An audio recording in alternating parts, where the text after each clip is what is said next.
The views and comments expressed on the following radio program by its hosts and their guests do not necessarily reflect the views of RMCOnAir.com or its affiliates. Listener discretion is advised. I see what you're doing and I see what you go through. Put my lighter in the air, the truth is you're beautiful, beautiful, beautiful, beautiful. Now put your lighter in the air for us. Everybody sing. And good evening. Welcome to Just Sports. I'm your host, Sonny Wells. And in studio tonight, we have a special guest, a gentleman that I've known for many years. But we'll get to him later on. To my left, Smitty, then our special guest, and Dewan, Big Feet's in the house. There it is. And my man, Mr. Rambo, is in the house. So what we said we were going to start off with, the upholding of the suspension, and of course, we always like to let you go first, Smitty. Yeah, well, your thoughts? Let's see, our quarterback didn't get his way. So for right now, he has that 4-game suspension pending. I understand that they are going to challenge it, so we'll see what happens. What I do like is that the owner of the team is backing his quarterback, so we'll see what happens. And do you think it's a little excessive? To me, it's all about nothing other than men showing their strengths and their power, because from what I understand, they can't link anything to him that proves that he is involved in deflating or asking to have the balls deflated. How long do you think it's been going on? Too long.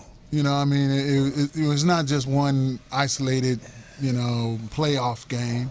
So, if he's been giving himself an advantage for quite some time and he's been able to get away with it, well, then, hey, if you can get away with it, but if you get caught, then you get caught. And that's what football is all about, a game of advantages. Football, baseball, all of it. All You sports. get caught. Talk to me, Rambo. Well, it's much ado about nothing. Yes. Okay, and this is personally, I think that the commissioner kind of went back on the deal I think he had with the owner, because it just didn't make sense to me when the owner decided to accept the fine, $1 million. I know he's rich, but still, $1 million fine you're going to accept, and then by him accepting the fine, you put your quarterback out there by himself. And that just didn't make sense to me, especially the fact that since Kraft vehemently denied that the organization or Brady did anything wrong. And then you do a flip on it after you win the Super Bowl, which is like, why flip now? And I think that him and the commissioner had a little handshake. This is just my opinion, some things I heard. Had a little handshake, and that, fine, we cop to the fine that you want to impose upon the team, but you go easy on Brady. And by reducing the suspension. But that didn't happen. And I really think that when he came out now, after the suspension was upheld and said his views, you can kind of see that he was addressing the commissioner. He kept saying the NFL office, but he addressing the commissioner. And I really think that something went foul between him and the commissioner. And I think that was a handshake in place of a deal. So here we are. And like I said before, it's much ado about nothing. Well, unfortunately, we can have something with this because it's Brady, something that he could have just said in the beginning, hey, I wasn't aware that it was such a stringent rule. I thought we all had our little corpse like we wanted for our footballs, which is natural. I think they all do. But got caught, copped to it, and this has been over with. It's been afterthought. But I think it's he crazy. got wrong advice. Personally, my opinion, he got wrong advice. I think it's crazy. Moving right along, somebody got paid today. Russell Wilson. Yeah. And they had a little thing on there. They had Rihanna's little clip on there, too. Way to go, baby, or something like that. I didn't get all of it because I caught the end of it. But Sierra. Yeah. Go ahead, man. Elaborate on that. Well, Do you think he's worth it? Of course. I heard a statement today say that he was overpaid, but if you're going to make a mistake, that's the direction you should make the mistake, because after all, he won a Super Bowl and he was, one pass away from winning a second Super Bowl. So he's proved himself to a degree. So $21.7 million. He got $31 million bonus and $61 million of it or something like that. Guaranteed. Yeah. Man. So that sounds like a solid contract. He's set. Hey, go ahead, Rambo. It's a solid contract. Is he worth it? If you compare it to what some of the players, especially the gentleman in Miami, got as a quarterback, hey, take your money, give him his money. You know, it's one of those deals. $60 million guaranteed. Give him his money. He did win a Super Bowl. Yes. That now, going forward, I don't know if they're going to win any more, but hey, congratulations, Russell. You got your money. Big feats. Hey, I'm all about everybody getting paid. So, he earned it. So let's see what else he can earn. Okay, hey, let's take an early break and then we'll come right back with our special guest in studio right after we pay some bills. Just Sports. Hey, are you tired of those same old energy drinks with bad taste? Make a switch to Pit Bull Energy Drink with a guaranteed no aftertaste. Pit Bull offers more energy with ginseng and vitamins B6 and B12. With a ginger ale lemon lime flavor, Pit Bull meets the consumer's demand for better tasting and healthier energy products with a guaranteed no aftertaste. Make a switch to Pit Bull Energy Drink. Pit Bull offers more energy with ginseng and vitamins B6 and B12. With a ginger ale lemon lime flavor, Pit Bull meets the consumer's demand for better tasting and healthier energy products. For more information on Pit Bull energy drinks, bars, and mixes, visit their website at hiphopbev.com. That's hiphopbev.com. Online orders available at hiphopbev.com. What's your style? Curly, straight, wavy, or maybe you like it natural? Introducing Secret Styling Hair Care Products by Smith Products Company, LLC. A complete line of hair moisturizers, shampoos, conditioners, and an assortment of other hair styling aids formulated for today's fashion-conscious consumer. Enhance your style. Get the secret. He's holding on to everything, huh? Release the footage, Chris. Yeah. Hey, we're back, Just Sports. In studio, a gentleman that I have known for, it's got to be about 35 years. Wow. He ran a league out here called the NBA Pro-Am League. Yeah. And I was just ecstatic about that league. I was a young man. I played in the league. I coached in the league. And I announced in the league. And in 1986, I won the championship in the league for the college division with a team called Tempo Barbershop. Now, were you coaching the red then? team. I was coaching there. Okay, got it. Okay. And we had the stands filled on both sides at Inglewood High School for those people to come and watch our games. It was crazy. Ladies and gentlemen, please welcome Mr. Jerry Weber. Jerry. So now DeJuan goes back with him as well. Farther, yeah. Further than that? Yeah, Jerry, how you know DeJuan? How you go back further? He goes back further than me? We played at the Crenshaw. He was on my team at Crenshaw, and then he was on my regular team. Wait a minute. You had a team at Joe Weekly's Russian Of Dove? course. Yeah. Of course. I didn't know that. Oh, yeah. All these years, I didn't know that. Oh, yeah. Yeah, I had. Who were some of the players? I know them. Ricky Hawthorne. Oh, yeah. The glove, the left hand. Yeah, nobody liked Ricky. Nobody liked Ricky. And then there was that guy that played, and he's the one that sued the NBA, and he's been was an official for a number of years, but he sued them for some reason. They didn't draft him or whatever it was, but he was a problem child. You remember his name? No, not offhand. I'm trying to think of who that. You knew who that was, DeJuan? Not offhand either. Okay, who else was on that team? I really don't recall offhand. You know, Ricky you get a Hawthorne, little that big. older. You remember Ricky Hawthorne? Yeah, I remember Ricky. The left-hand dude that could just glove stuff and do the globe trotter thing with it and all that. Yeah. We won a few championships somewhere here and there, didn't we, Jerry? Yeah. Oh, yeah. We won the Southern California the trophy was about 7 feet as tall as you were. Yeah, that was that was a good tournament because anybody who could play ball came and played in it. But Where'd they have that at? that was down Riverside. Riverside. Oh. And I won the dunk contest. Oh, really? Could you dunk? No, I'm just kidding. Both hands. Yeah, but those were good days because the key was if the guys had to try out. Mm-hmm. Unlike the leagues back east where, you're a name, come on and play. No, if you weren't a name, and whether you were or you weren't, you had to try out. We didn't charge anything. Unlike... Man, they charging up the yang now. Yeah, and you didn't. So if you met the standards, you could get in and play. Right. So only the bet, and we got most college scholarships for guys from the junior colleges, and it was incredible, just incredible. In my days, I remember the Pro-Am League first and that's when I started. You allowed me to start sponsoring teams. We were first at Trade Tech, weren't we? Yeah. We was at Trade Tech, and then I think we moved to Compton College. Oh, yeah, that was very good. And that was crazy because Freeman Williams and Ray Lou. Ray Lou was lighting them. Mm-hmm. Here's a quick story. So I come down, and I go immediately to Jerry. Jerry, I need to get put on a team. Oh, hi, Sonny. How you doing? You look a little bigger. You're a little stronger. Yes, Jerry, I need to get on the team. Okay, go over there and go on that team there. So I go over to this team, and Mike Law had just Point came. guard. Yeah, Mike, like me and Mike Law were on the same team. Yeah, I like Mike. And so they had me starting. I'm like, oh, that's cool. I don't know anybody, but they got me starting.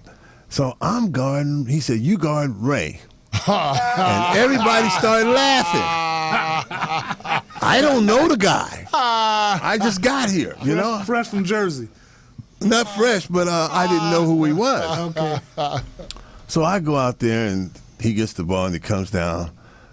I don't know where the three-point line was, but he just started pulling. Yeah. And whop, he hit the first one. Yeah. It's like, okay, he hit that. No big deal. And they're over there laughing on the bench. Get up on him!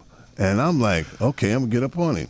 So he comes down again. And I was like, yeah, I'm going to at least bother him this time and possibly make him miss the shot. And he goes up. My hand hits right in the middle of his hand. I turn around, whop. I was like, this dude. I'm like, okay, you know what? He's not going to touch the ball. So I make it, I use all my energy, and he doesn't touch the ball for a couple of plays. And then I decided, you know what?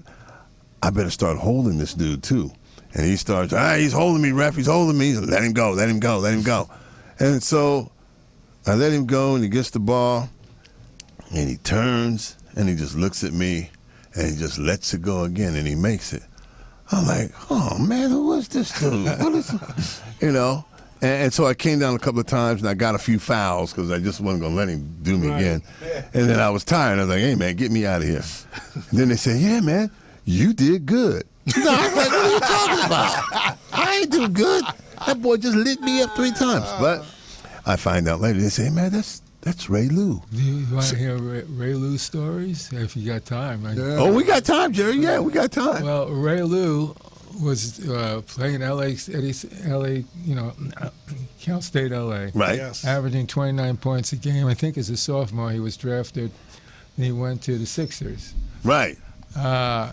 He had Doug Collins. Right. So went to Doug Collins was paid $100,000 at the time. They gave Ray Lou a $50,000 signing bonus, which he got rid of quickly. Yeah. And he had a street lawyer, and he says the street lawyer, one of the guys in the hood, said, hey, you talk to him. So he went over to see Don DeJarden, who was the GM. Yeah. And he said, I want to get paid what Collins gets paid. He said, Ray, we already signed a contract. You do well this year, we'll pay you that and more next year. He said, I want it now, or I'll walk. He says, well, if you're going to walk, you're going to walk. So he walked. And they tried to get him back. He wouldn't come back, so he hung around town. And he was playing in the Summer League, and San Antonio were up, and they looked at him. They said, we'd like to have you. He said, no cut contract. The only condition is $75,000. The only condition is you got to stay with us. You can't walk. So Gervin was You know, and he goes and he's looked at what Gervin was making, and he goes over and said, I want to get paid what Gervin's making. I'm better than he is. He said, well, you may be, but you're not going to get paid. So he said, I'll walk. So he walked. And when he came, and he broke his contract. When he came back, he said, what's the problem? He says, they're racially biased. You know, like he and Gervin are different, right? So that was it. And that was pretty much about the end of his career as far as a professional goes. Yeah, and that's what I had heard. I didn't know the total story down in Texas, but I do know that he breached his contract, and nobody wanted to mess with him after that. Wow.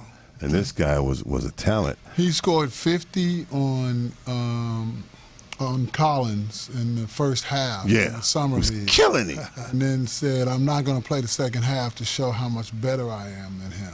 Wow. That's crazy. But he got that black ball, and no team in the NBA ever would look at him. Yeah, after that. because he walked away, Yeah. and they just wouldn't touch him. They don't like that. They Yeah. don't like You that. know who else? And I know you remember this guy, Jason Wirtz. Oh my Oh, yeah. God! Yeah. Oh, UC Irvine, okay, out of Ladera. the black hole.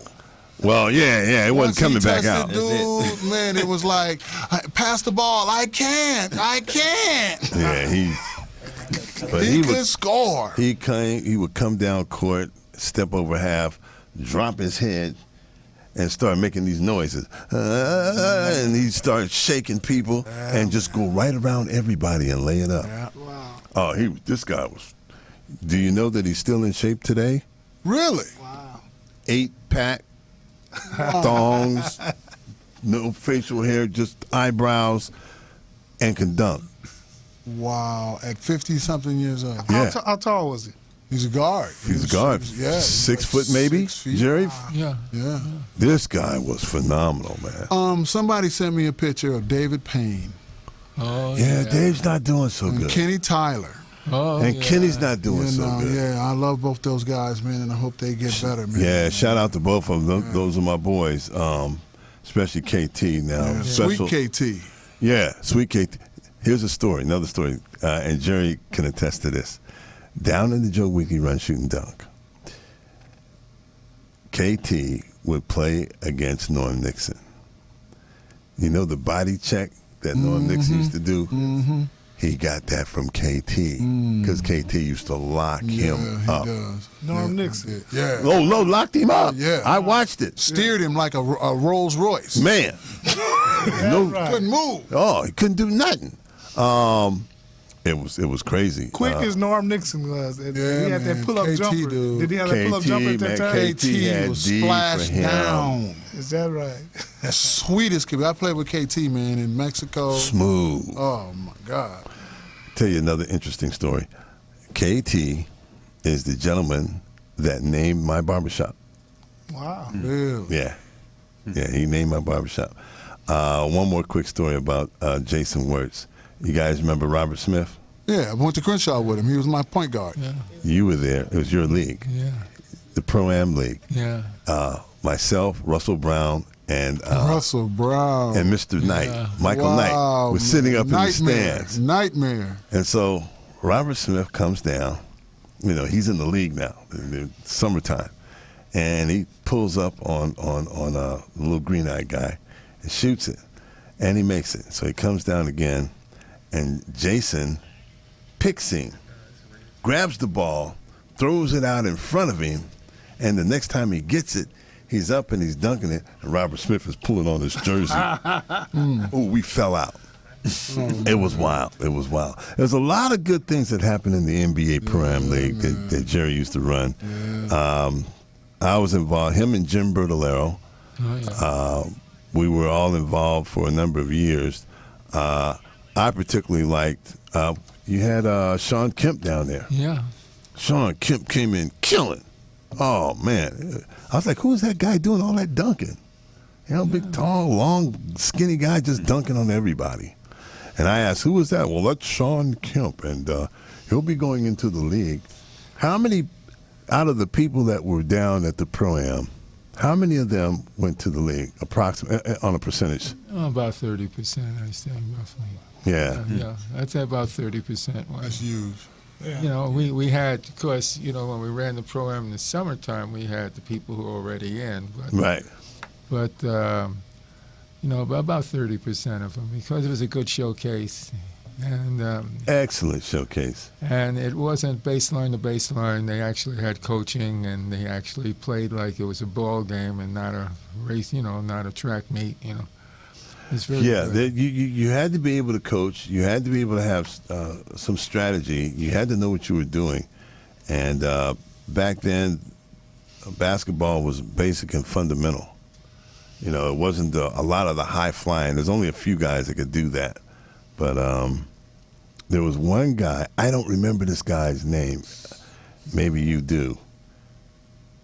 I don't know where he was from, but he came in and he burnt up Byron Scott. Dark-skinned fellow with an afro. He came in and wore Byron Scott out. No, I'm serious. I love Byron Scott. Byron Scott. I don't know who that is. We only saw him one time. He remembers. If you listening, Byron, you remember that boy wore you out. Everybody gets worn out.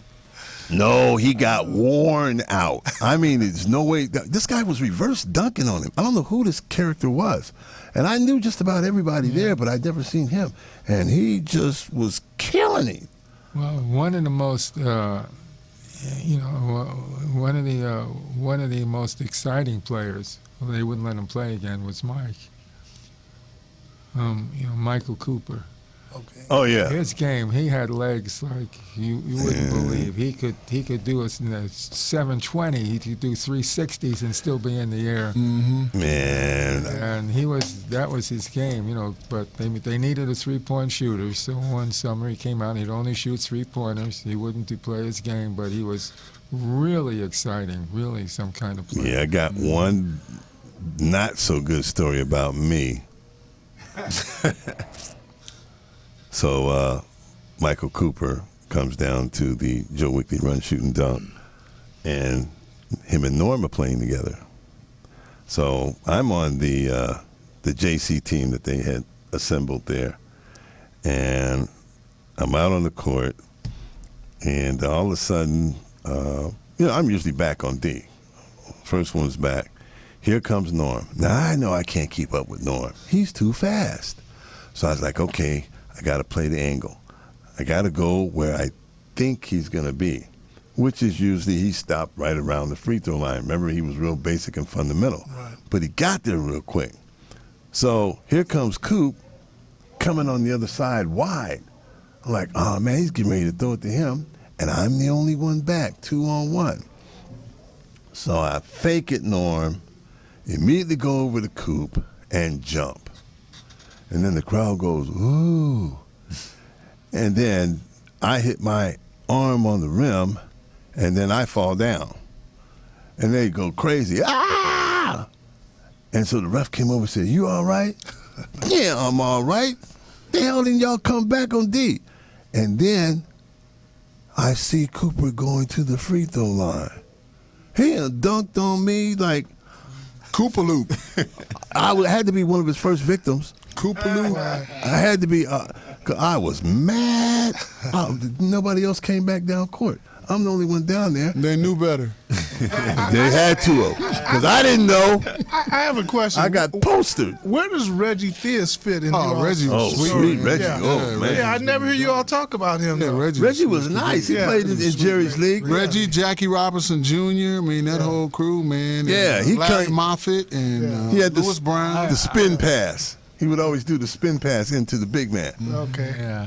You know, it was like, Reggie will dunk on you, too, now. yeah, Reggie He used to could battle go. up at Rogers He could Park, go. man. Everybody was at Rogers Park getting work done, dude. Yeah. So, Jerry, you got anything coming up that you're going to be doing pretty soon with respect to leagues again? Because I know you were trying to get some things going there. Yeah, well, we were running what we call money sports, which had been successful in baseball for several years. They played tournaments and had a big turnout and pay cash to the winners. And, Okay. So we tried to do it for basketball, And it wasn't easy to break into there are too many fixed, existing, regular things going on, and it became very difficult. It even became difficult to get a gym. Yeah. It would take me a year before I could finally negotiate a gym. And so when we were just ready to roll, and then they put on this $1 million tournament. Yeah, that killed $1 million everybody. in cash. So we were only paying $10,000, and million. People say, small change. But I was thinking of. I've been talking to the people who own the company, and we're looking at a national tournament out in L.A. And we're actually Mexico, Canada, and and just 20 teams, and pay a reasonable amount of money. So we're looking at that. Plus, I'm working on getting a SC UCLA alumni game as a regular series for charity. And I'm alumni game. That'd be nice. That'd be nice, yeah, and for charity, Yeah. But you have to get the cooperation of the athletic departments, so I'm working on approaching them and seeing if they'll work with me, and then we could do that. That would be very nice. Now, you know what I'm gonna ask you. What do you think about the Lakers? Not much. You always gave it to me straight. Well, let's Big talk Feast. about Palmdale. Oh yeah. Well, yeah, we got a few minutes. Let's talk about. Oh man, he don't even want. Ex-Laker doesn't even want to talk about the Lakers. Man, Isn't that you know something? what? I got to tell you, I'm optimistic, man. But I'm always going to be optimistic, man. I think that everybody should get an opportunity to fail. Yeah, I think they have a real good chance this year. I do, The man. picks that they have, and then Byron Scott, the way he's able to bring people together. But yeah, hey, congratulations, Big Feats. You got the job out there in Palmdale. Yeah, man. I'm with the gonna be ladies. You got a I'm doing teaching some good- assignment. Well, first of all, I got to give a shout out to some wonderful people down there, man. They've got a good school down there, man, and some wonderful people. I give a Time Warner shout out to Gene Love, man. He's like the #1 salesman down there. He put his arms around me, and Lana Love by his side, and their wonderful kids, Royal and Blessing, and we're all part of a school called the Guidance Charter School, and it's pretty new, but it's pretty, they've got a good thing going on. So we've got some people that's going to go down there. I'm going to be the golf coach, so I'm going to be giving some celebrity golf tournaments to get people to come out that way. We're doing celebrity basketball games, fundraisers. We're going to do some crowdfunding. Looks pretty good. I got the girls basketball team as well. And it's pretty exciting, man. You get used to the weather, you'll be all right. So I hear you can see a golf course from your home. The golf course from my house, man, and I want to get closer to it. Yes. But I can't complain. They're paying me to learn how to teach golf. So Learn how to teach golf. So everybody in Palmdale, what's up? That's great. Wow. I guess we covered what we wanted to cover today. Thank you, Mr. Jerry Weber, for coming in. Long-time friend, like I said, 35 years. Had some of the best basketball in Southern California during a period of time when basketball was flourishing. Did you ever have a team in the Summer Pro League when it was down at Loyola Marymount? Did you have a team down there? No, I ran No, I didn't have a team. I ran the league. Just they tried to recruit for that league. Well, Krager made a lot of money on that league. He made a gang of money. Making about $300,000 a summer. Wow. Well, he would charge the tryout fees across the country, not just tryout fees, a couple of $100. Right. If you flunked, you could try again for another couple of $100. and he just ran through it. Then he charged a couple of $1,000 or more for a team to get into it. And and he came to my league and tried to recruit players out of my league. So I said, well. Oh, I remember that. Yeah. You guys were down in Inglewood and you raised your voice. Yes, I did. Yeah, I remember that. You get your ass out of here. You can't come down here. What's wrong with Jerry? Jerry's such a nice, mild-mannered old white guy. He had a reputation of going after players' girls, too. Messing with Jerry's money, though. Larry Krieger, man. Oh, yeah, dude. Man, with the mug? Wasn't nothing Come nice. on, man. Vavoom! Bluebeard? Vavoom! Come on, Man, it man. was bad. You know, he bought that league from Dick Marcus, but he never paid Dick Marcus. He was doing publicity for that league when it was Cal State LA. Right, I remember that. And Dick was having some personal problems, so he said, "I'll take the league. I'll pay $75,000." And Dick said, "Sure." Well, he needed the money. He never paid him. Wow. Paid him. Just took the league and ran. Hey, Jerry, let's run a D-League at Loyola Marymount. Okay. Summer League. You want to do that? Yep. Yeah. Hey, we're out of here. Just Sports. The deal's done. See you next huh? week. What's your style? Curly? Straight? Wavy? Or maybe you like it natural? Introducing Secret Styling Hair Care Products by Smith Products Company, LLC. A complete line of hair moisturizers, shampoos, conditioners, and an assortment of other hair styling aids formulated for today's fashion-conscious consumer. Enhance your style. Get the secret.